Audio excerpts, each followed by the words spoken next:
Full and Bloom interview with vocalist Tony Harnell inside the album TNT, Knights of the New Thunder. More info at fullandbloom.com. You have a brand new vocal coaching course. Can you tell me about that? Yeah, it's actually something I've been wanting to do for a long time. This pandemic hit, and I thought, this is the perfect time to do it. I was lucky enough to have a partner come in and help me put it together because I wanted it to be special and I wanted it to cover all the bases. So that's what we did. We set out, took us months to put together. There are over 80 videos in the course. We call it a 6-week course, but I tell people to do it at their own pace, however long it takes, doesn't really matter. But it's a very unique course. It's called The Fundamentals of Rock Singing and the Introduction to the Scream. And it includes a private Facebook group where people can, where we've already created a fantastic community of singers that support each other. I'm in there giving tips and doing live Facebooks every week.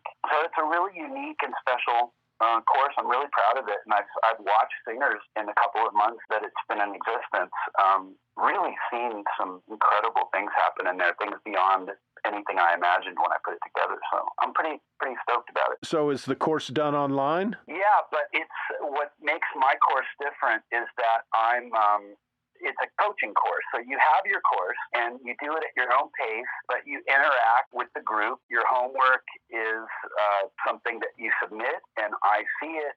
So there are a lot of other courses out there, but they don't have the feedback part of it, and they don't have the coaching aspect of it. So the students also have the ability to book one-on-ones with me whenever they like at any point along the way for a special price for only people that are on the course. So it really is kind of an all-encompassing thing, and there's nothing, like I said, there's nothing like it. Now, I'm just curious, can anyone sing in that upper range that you sing in, or is that something you have to be born with? Well, it's a little bit of both, I think, but I do think that anybody can be better. And what I've seen is people of all levels so far on this course are improving. And what I'm also seeing is that anything's possible if you put your mind to it. And if you have a good teacher, and I actually have to say I think I'm a pretty good teacher. I have, what I have going for me is a lot of experience.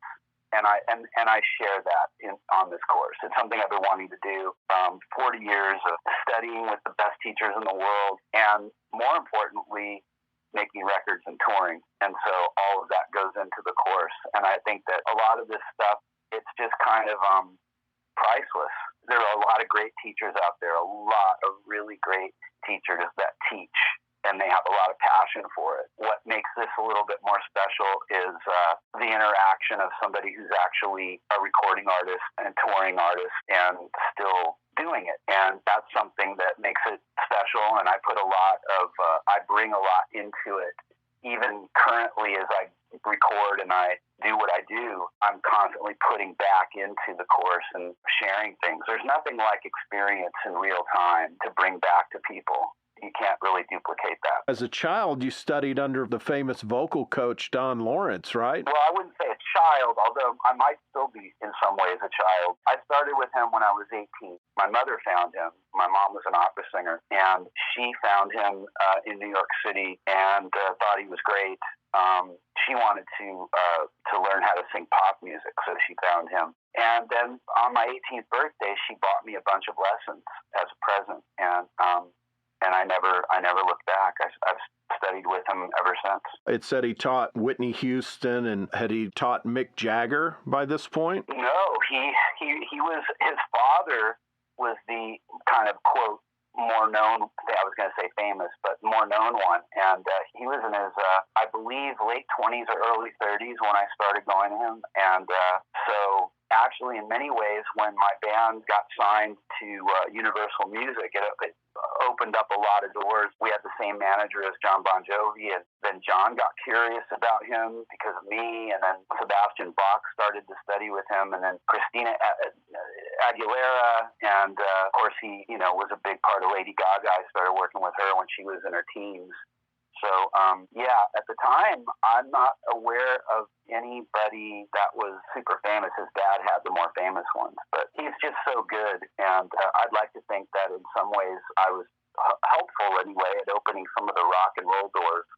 But he's so so good he would have gotten there anyway. I've always wanted to ask somebody who has that range like you have. I'm assuming it is completely different, but I just wonder if it's somehow related in some way or if it comes from somewhat the same place. But take a singer like you or a Jeff Tate or a Dio or somebody who sings in that range with balls as opposed to somebody like the Bee Gees or King Diamond. King Diamond, that's more like a falsetto thing, right? Yeah, it's a different approach. It's definitely a different approach, and there's a lot of debate about that. A lot of people don't really understand. Most people can recognize the difference when they hear different singers, but not everybody.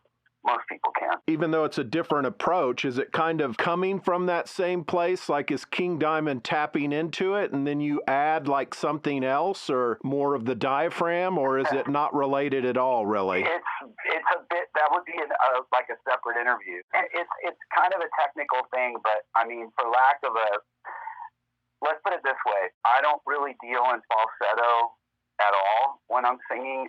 It's all full voice from the bottom to the top. I do play with falsetto, but more for expression, not like that. So that's a completely different animal. But there are singers that made that work in their own way, whether it be the Bee Gees or like you said, King Diamond, or some other singers out there that have learned to kind of create sounds and sort of make it work. But that's not what I'm more interested in delivering a great vocal from beginning to end, and my influences are guys like Steve Perry and Rob Halford and Robert Plant and Freddie Mercury and on and on and on. Those guys.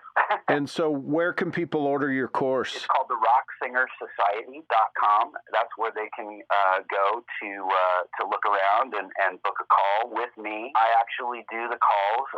I do have a team, so if I'm super crazy, sometimes a team member will, but that would be a rare occasion because right now I'm not touring, and I try to have it be at the moment a very personal approach. So I actually do the calls, which makes some people shy, but they shouldn't be shy because I'm pretty easy to talk to. So, and I do it because I want to find out about the singers. I want to make sure it's a good match. We don't hard sell. We really want it to help people. And this is something that I've decided to do to give back. It's a very reasonable course, very reasonably priced course, I should say. And this is something I'm really, really passionate about. Yeah, so the rocksingersociety.com is where they go to get the information they need. You also have a couple of recent releases. You got Starbreaker and then also Love Killers featuring Tony Harnell. Is that more of like would you consider that more of a solo project? No, I've worked off and on with Frontiers Records over the years, and they're known to have these little projects, and Starbreaker was actually something that we all wanted to take pretty seriously and have it be a band that would do shows, and it just for some reason it never really worked out that way. Magnus Carlson, the guitar player, brilliant guy, but he doesn't like to really tour, so he'll do the odd show here and there, but he likes to stay home and make records. So we never really developed that. So I did 3 Starbreaker albums. The last one you're referring to came out in 2019. And then Love Killers was just something that the boss of Frontiers wanted to hear me do that kind of a record. So we did that. Anything upcoming? I'm working on some ideas right now. I have a few things I'm thinking about doing. One of them is an influences album, like a covers album, but very carefully thought out songs. I'm not sure yet if it's going to be an EP or a full album, but that's one thing I have in mind, and then really just kind of figuring out the next thing. I'm not one of those guys that is comfortable cranking out project after project after project. They're a lot of work. They often aren't really up to the standards that they should be. So, it's just something I sort of realized after putting out both records in 2019. I just wanted to step back and take my time and look at it a little bit differently and find other things to do that I enjoy, like the course, and wait until the right projects come along. TNT is always a possibility too. So. Oh, really? Yeah, I don't know why people. It's funny that people react that way, and it's like, oh, really?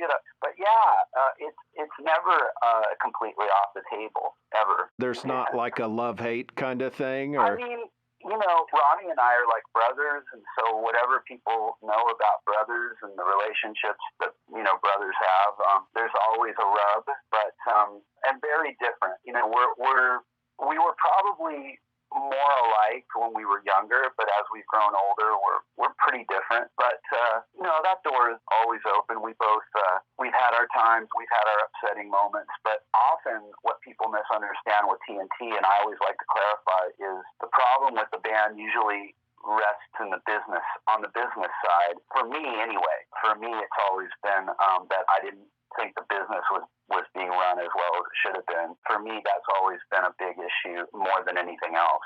And it's hard because I live in the States and the band is in Norway. Sometimes some of the business stuff was hard to sort out. So there were times where I just felt so frustrated. And it's hard for the fans to understand why somebody would just walk away. But it's like a marriage. People can only see it from the outside. And then, of course, Tony's a diva. Tony's an asshole. And then you get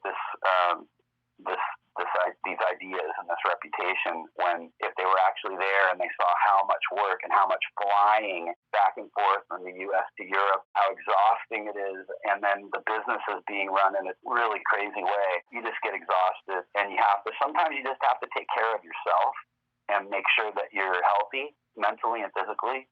And I wasn't at the end of the last run I had with the band. I was definitely not in a good place at all. So it was just something that needed to stop for a while. Regarding how you and Ronnie have kind of grown in different directions over the years, do you feel comfortable with saying like what those differences are? I just think it's normal. I think if you take two brothers, even like blood brothers, and you put them in two different environments, they're going to be different, and that's all I think it is. I think that, he's continued to live there and in his world, and I've sort of been going off and living my life, and things change. People evolve, or they don't, in some cases. But the music and the respect that we have for each other never goes away. We talk regularly. We spoke just the other day. And so even after the worst things have happened, maybe there's like a month or a couple of months of like some feelings that have to be gotten over. But we always come back. We've always said, even if we never play another note together, that we would probably be sitting on a beach someplace together when we're old, having a laugh. Going back to the very early days, it said online that you were a professional skateboarder? Well, I was a serious skateboarder, very serious at 13, 14, 15.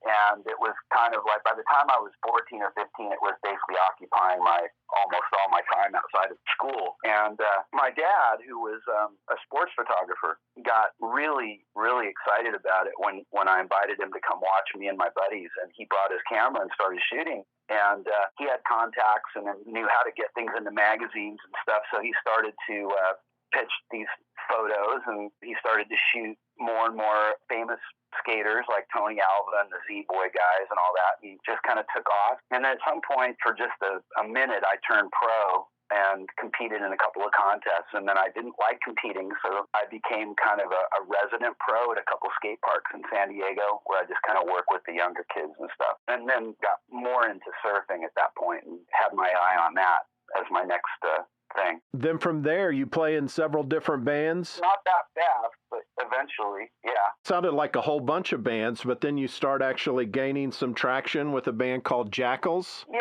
I mean, I got to New York.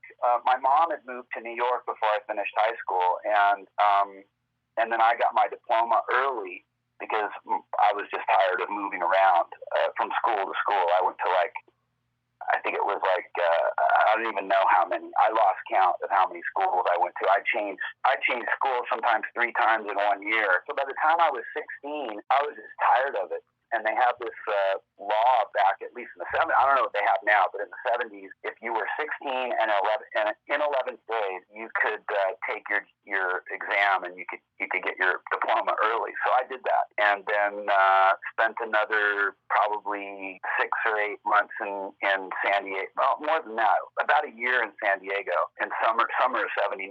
Before I turned 17, I moved to New York to be with my mom, and at that point I couldn't really surf anymore, so I started I was already really into rock and hard rock and metal and listening to it a lot, and played a little guitar and was singing in my car a lot, my first car, obviously. And then it just kind of took off from there. I was driving my car in New York and singing around the neighborhood that I lived in Queens, and one day these two guys stopped me, and I was at a stop sign, and these two rocker, long-haired dudes were like, stop.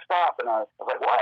They're like, are you the guy that's been singing through the neighborhood? They heard me driving around singing, and I was like, yeah, that's me. And they're like, we have a band. Will you come and rehearse with us? So that was like my first experience. And I said yes, of course. And then that one rehearsal sort of changed my life. What band was that? I don't even remember, but I didn't stay with them for very long because I was so excited about it. I just really started getting better really fast. And so basically from that point, which was, I want to say probably late 1979 through 83, 84, I just went through a ton of bands. Probably 10 bands at least, maybe more. And I'd record demos with them and gather up, my experience in the studio, and played a lot of gigs, as many gigs as possible. And so by the time I got into this band, the Jackals, in 80, I want to say probably 83, I was feeling pretty good about where I was at, and we played a lot of gigs, and we didn't really write a lot of songs, but we did write some songs. And from that gig, people started hearing about me, and then I got the TNT gig. So you're mainly doing covers? Yeah, we were doing metal covers. We were playing, we were getting 1,000 people in a club back in those days. Of course, it was a different world, and people went to clubs all the time, and, it was metal was just so popular and so big. So, but yeah, we would play, we'd play for about 1,000 people on the weekend, and it just started to be this thing. And then, one of the gigs, these two guys came backstage. One of them was Mike Varney, who's a pretty well-known guy, and they came backstage and they presented me with a tape, and they told me about this band in Norway that had a deal with Polygram, which is now Universal, and they heard a demo of mine, and the guitar player wanted me to join the band. It was this whole thing, and I was like, oh my God, this is crazy. And I went home and listened to the tape, and it was incredible. So I was on a plane to Norway a couple weeks later, I think. Maybe not even that long, but it was very fast. In fact, somebody just posted on one of my websites that the gig where that happened was May 9th, 1984. And I know for a fact I was in Norway before the end of May. Around the end of May, beginning of June, I was over there. So it was fast. Is it the Jackals or Jackals? I think we were called the Jackals. What kind of covers were you doing? I'm just curious. Oh, God. We were doing Judas Priest, Iron Maiden, Except, Saxon, Scorpions. God, I'm trying to remember. Probably a little bit of Motley Crue. Early Motley Crue. Yeah, stuff like that. Now, is this true? John Tempesta was in the band? He sure was, yeah. That's incredible. Yeah. So great guy. And he hadn't even started, that's probably like his very first. He wasn't working with Charlie and Anthrax yet even, right? No, but those guys were good friends with the band. So and the Anthrax guys were at some of our gigs, and when they were starting to do something, we would go and see them with Metallica. They used to have these club shows back then with Metallica and Anthrax, and it was pretty wild. And not big places either. And so after, within that month, you're headed to Norway. Had you traveled out of the country much as a kid? Yeah, like I said, I lived in Europe for a little bit when I was 13, 14, around 13, I guess. But not a lot. No, I mean, I actually think that was probably the only time I was out of the country.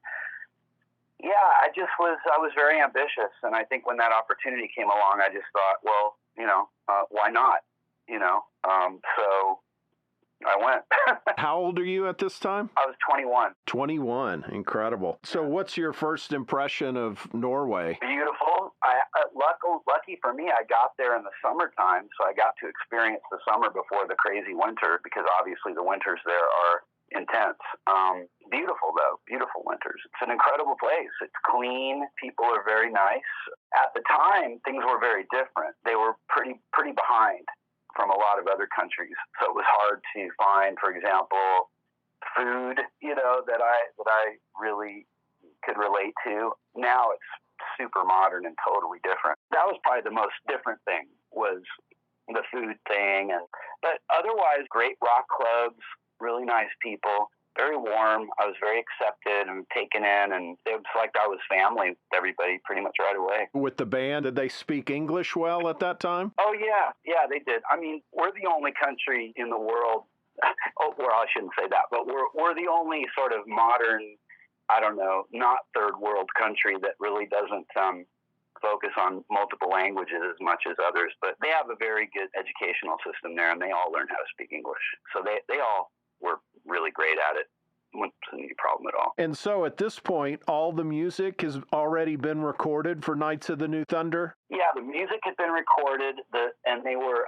It was their second album. The first album was sung in Norwegian, and this was going to be their first English album. And the guitar player, Ronnie, had started doing a lot of the writing, so or at least more of the writing. So the music had taken a different turn from the first record. The first record kind of has this kind of almost a Van Halen energy to it, where there's flashy guitar player, but kind of extremely poppy, short, simple songs with subjects about girls and cars and motorcycles or whatever, and some Viking themes, because they were Norwegian. They wanted to play up the Viking thing. So the second album, they went into the studio with the singer who actually started the band. Nice guy. I know him, obviously.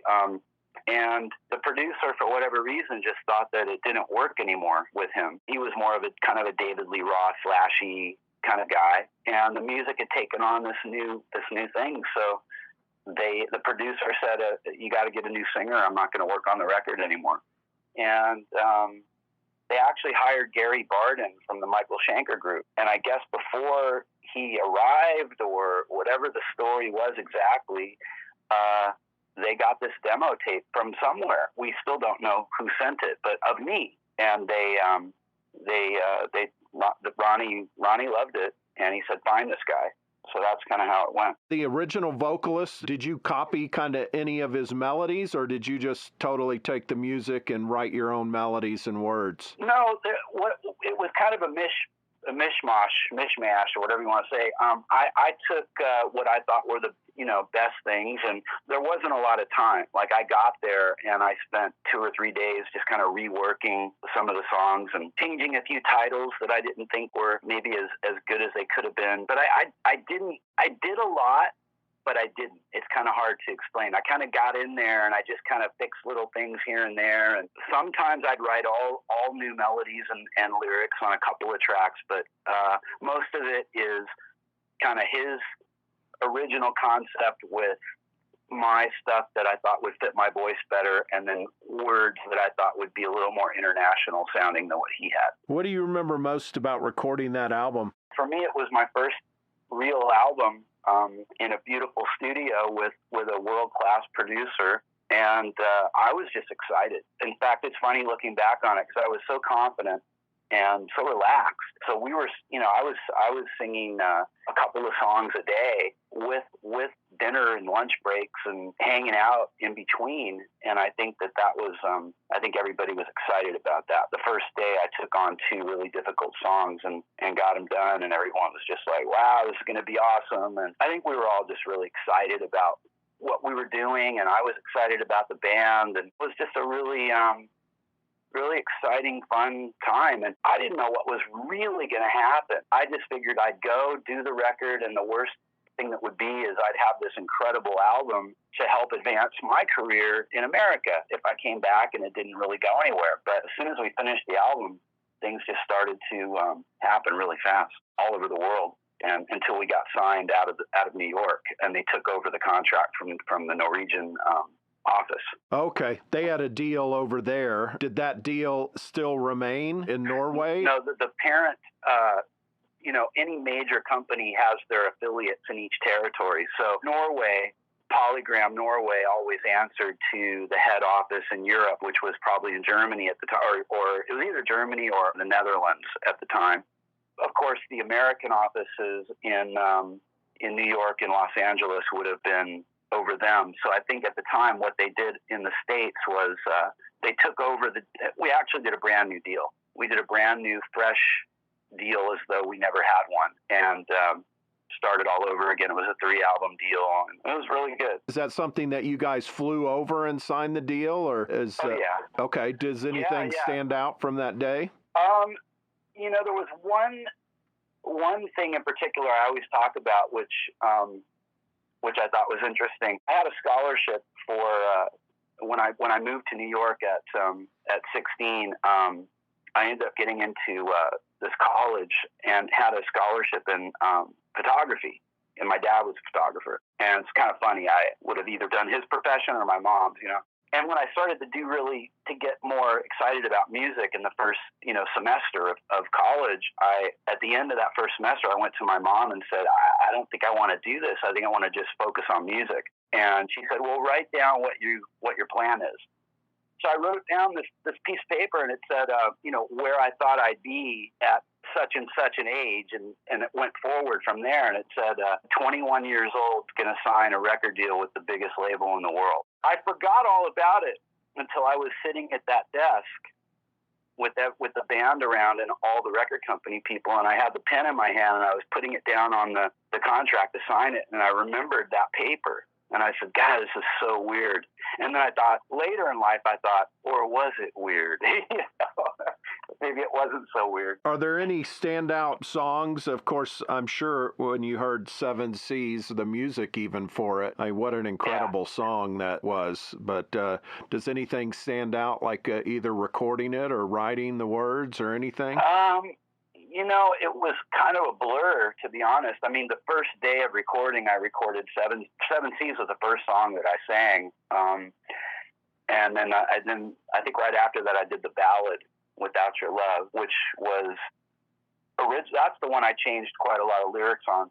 That was originally called I'm in Love with Rock and Roll. And I thought, that's not going to work. So I changed it to I've been lost without your love. So that was what I changed it to. I just made it a straight love song. I think after the first few sessions, I kind of realized that I probably wasn't going to go back to my band in New York, because I went to Norway and basically said to them, I'm just going to go make this record, guys. I'll be back, and I think they probably knew better than I did that I wasn't going to be. What about the 7 Seas, the video? Anything stand out from that video shoot? It was really, really hot.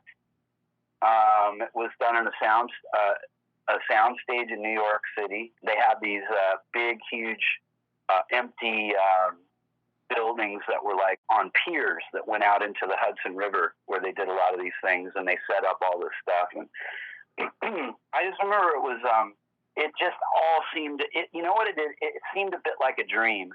A lot of it just seemed kind of unreal. And I know I was there because I was there, but at the same time, when I look back on a lot of it, I kind of think, man, I wish I was kind of there a little more, like in my head, and was paying attention to what was really going on, because I think it was all just so unreal. I'm assuming with the album, it's already, you did it over there, so there's really no album budget from the label. It's all been paid for, and you present a finished product to the label? Yeah, that was kind of the beauty of it, was the album was done, Knights of the New Thunder was done for like $15,000 or something crazy. So the deal we were able to get in the States was kind of a big deal. So they were, we got obviously in advance, which we were able to use for various things, and the video, and they paid for that separately, of course. But actually, we ended up staying in a house in Long Island for a couple of months, writing part of most of Tell No Tales. So that was the first record. That was the first time Ronnie and I sat down and just started to write songs together. So that budget normally a band would get signed and they'd go make their first record. But since we got signed off of the finished first record and we'd already done quite a bit of shows, for some reason they decided instead of putting us out on tour in the U.S., which in retrospect probably would have been a cool thing to do and delayed some of the other things we did. But instead of that, they put us to work writing the next record. So the video for Seven Seas was really, we did maybe a couple of shows low key, but around New York. But the video was really the only thing that we did in the U.S. to promote Knights of the New Thunder. We didn't tour. We just started writing the next album and then went back to the studio and started recording. Holy shit, I didn't know that. But did you go play some shows in Europe? We did a full tour in Norway, and we went back and did a bunch of big shows as the band was starting to gain steam. But we didn't actually tour any place outside of Norway officially until Tell No Tales. Incredible. I did not know that, man. And so any idea what Knights of the New Thunder sold over the years? I don't have the exact figures, but I really wouldn't even know what to say. Maybe somewhere between, I would say, 500,000 to 1 million copies, maybe worldwide. I don't really know. Tell No Tales and Intuition were more successful. Tell No Tales, which is just mind-blowing to me considering the hits on there. That wouldn't certified gold in the States? I think we would have gotten there. We suffered from a couple of weird things business-wise where the label, Tell No Tales, had an incredible buzz on it. We were on the charts. We were going up the charts. We were on a couple of really good tours. And once again, they said, take them off the road and put them back in the studio. So we thought after the videos came out for 10,000 Lovers and Everyone's a Star that the logical thing would be to put a ballad out because everybody was putting ballads out. And we had two beautiful ballads on that album. One of them was Northern Lights. And we thought that was going to be the video, which I think would have made, I actually think had that particular, and this is not a regret thing. This is just looking back with, hindsight's 2020. Just looking back, we all feel, including people that were managing us at the time, feel that had that been the move, rather than sending us back into the studio, I think our career and our lives would have been very different after that. Is it Bjorn? How do you say his last name? Nesso? Nesso. What was it like working with him as a producer? He taught me how to sing, how to make records. He taught me how to do it and how to layer vocals and how to sing on a microphone properly and the whole thing. So he taught me a lot and gave me a lot of confidence to go forward from there. Seems like he was involved as much as the band, as like another member almost, right? I mean, he's doing all the records. Yeah, he was pretty involved. I mean, he didn't get deeply involved in the writing, but he had a lot to say about the arrangements and how the songs were put together. And any idea what kind of mic you were using or what kind of board they had at the studio or anything like that on Knights of the New Thunder? They liked to use, back in those days, an AKG 414 on me in Norway, which, looking back on it later, I thought it sounded a bit harsh. But when we did Tell No Tales, we did half the vocals in Norway and half in New York. And in New York, we got to use some really nice microphones. We were using, I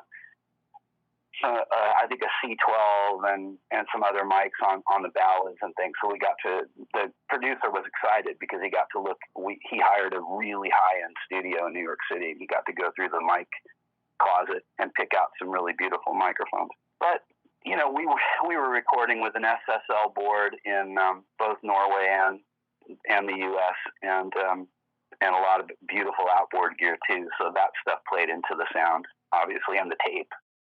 Do you remember what the first song you and Ronnie wrote together? I do, actually. We were in the bedroom of the house.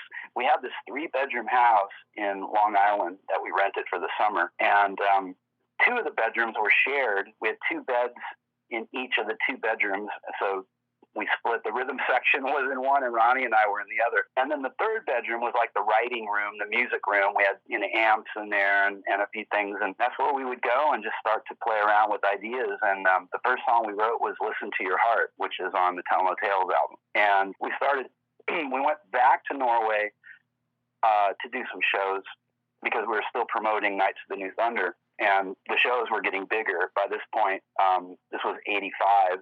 The album came out in Norway in 84. So by 85, it had come out in America, started getting on the charts, which was a big deal in Norway. So we went back to play in Norway. At this point, we're headlining arenas over there. And started playing Listen to Your Heart in the set and previewing some of the tracks that we were about to record for Tell No Tales.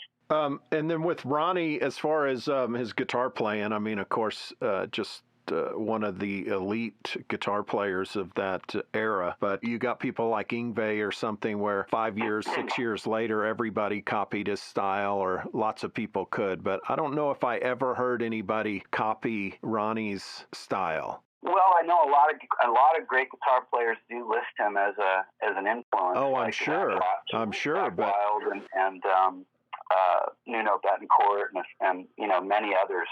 But yeah, you're right. He's very unique in what he combined some things that nobody else did, and that's really that's kind of what it's all about as an artist is to find your own voice. I talk about this with singers in my course. The best way to find your own voice is listening to as many things as possible and just kind of putting them all together, not trying to be too one-sided with your influences so that you bring in new things. And I think that's what creates a unique style is combinations that don't always make sense together. You were probably closest to him out of any of the members in the band? Oh, yeah, absolutely. We spent most of our time together because we were the ones that everybody wanted us to be together as much as possible so we could write songs on a whim whenever we were inspired, and we did. We wrote all the time. We learned how to write good songs together, and in my opinion, it took us. I think those records that were more popular in the 80s were partly that way because of the music that music was popular. But I do think we became much better writers in the 90s and early 2000s. The thing that a lot of people don't know, especially in America, is they don't know about the great albums we put out in the late 90s and early 2000s. Those, for me, are my favorite TNT albums. In particular, My Religion and All the Way to the Sun that came out in 2004 was My Religion, and 2005 was All the Way to the Sun. And I think those two albums, for me, are incredible moments for Ronnie and I as writers. And the whole thing, the production, everything is just really, really came together at that point. And we had a good time making both those albums. They're not available at the moment, but they will be. We're working on that right now. Oh, nice. Are you talking about like a remastered thing coming out? Yeah, we're working on a bunch of stuff like that we're trying to put together for the band.